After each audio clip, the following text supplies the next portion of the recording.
Urdu marrying पर्व गोटे cultural festival नहीं, केवल सांस्कृतिक फेस्टिवल नहीं, यहाँ आध्यात्मिक फेस्टिवल एवं माँ पाखे अंचलवासी मंगल समर्पण करने यह हूँ उद्यम। It is also the means of expression of love and honour and devotion to the mother मेरी।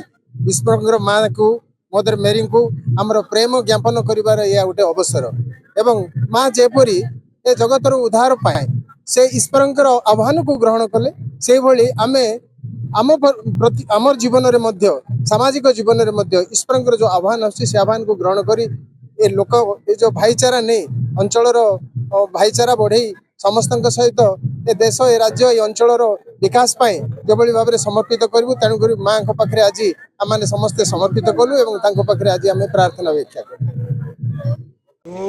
माया पर्व को आसी बेसी खुशी कारण यार को आम लोड पर्व को आसुन आम जाऊँ सदा जानती आड़े लोड पर्व मत डकरा है खुशी आसली आईटा मोर एरिया जानती मोर एरिया है आ भाई मान सहित मिसी प्रार्थना करी सब किसी कर खुशी आसली आ बहुत खुशी अनुभव।